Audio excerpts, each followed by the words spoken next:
Hi, I'm Randy Altman with Post Perspective. We're here with Molinare's Darren Woolfson. Darren, welcome. Hi. In lieu of being at IBC this year in person, we're doing these video interviews. So thank you very much for joining us.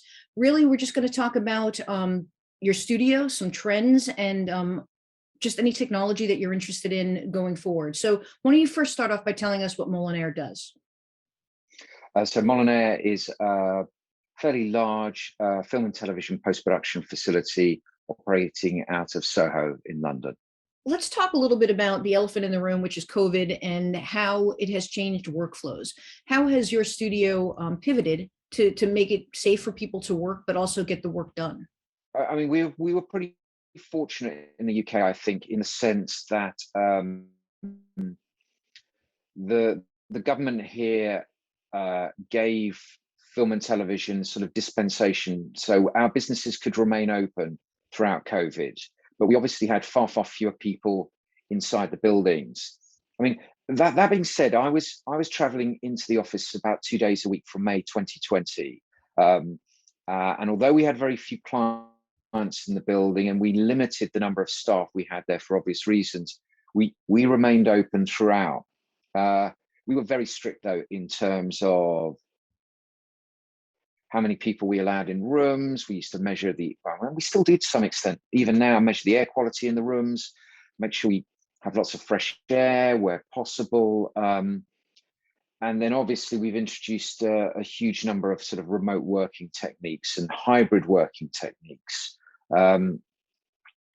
Because when COVID broke, the business's immediate reaction was to sort of unplug equipment and send it around to people's houses as a very fast reaction, because at that time we didn't know whether, almost if you like, the power was going to stay on, if anyone was going to be allowed to come into the building.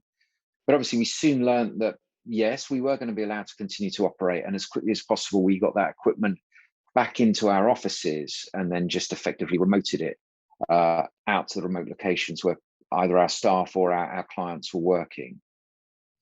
So do you see some of the things that you had to do to keep it moving, staying with us going forward, even after COVID isn't an issue anymore?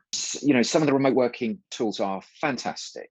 That being said, I think a lot of our clients were very keen to get back into the building. And I think as a business, that lack of social interaction, I think, was problematic. I think when colleagues didn't see one another, weren't sat opposite one another in offices, I sense people became quite selfish in the sense that people only worried about their jobs and their clients and what they were trying to push through the business. You know, there was no face-to-face interaction, no negotiation, all the things that, you know, make really good businesses work well. And I think we missed out on that. And I think from my clients' perspectives, a lot of them talked about a similar issue, you know, when they had cutting rooms all over the place, you know, and the fact that a serious producer couldn't walk between rooms, see what was going on really easily and straightforwardly. Yeah, they were all just pushing to get back into the building, really. In terms of the remote workflow, were there specific technologies that you guys embraced? Did you go further into the cloud? Were you already into the cloud? So to be fair, we didn't make that much use of cloud. We investigated running sort of Avid Media Composer in the cloud, and that, you know, Avid have an offering. I think they partner with Azure, but I think for a lot of the types of productions we work on, where they have lots of rushes, it wasn't very cost effective. It was going to be quite expensive for a lot of those clients to move into the cloud. We work with tools like Teradici to provide remote control, if you like, keyboard, video, and mouse control. We created a service called Molly Sync that allows it. So one of the challenges if you're working remotely is you don't have the typical access you do to the storage. So, you know, if you want to, I don't know, introduce some stuff you've got on a USB stick into your project, or perhaps record a bit of voice, on your phone or on your local machine and get that into your project timeline, it's not quite straightforward to do that. So we recognized that quite early on, and we created some secure tools to allow an editor to be able to do that more easily. We initially used tools like Clearview Flex and Teradek for streaming video to remote locations, but then probably a month or two in, we started to build our own. So, we built a tool we call Molystream, and we've got a sort of a high quality and a lower quality version of that, depending whether you're streaming the output of, say, an offline cutting room or an online or a grading theatre. So I think if you want to, looking for some silver linings here, I guess, what COVID really forced us to do was deliver on lots of the things we've been talking about and thinking about doing for a long time. Where conceptually we'd all said, oh, this would be a good idea if we could make this work. And suddenly, actually, we found we really need to make this stuff work. And so we consolidated our efforts, and yeah, we've delivered some really good tools, I think. Before I let you go, what technology are you excited about looking forward?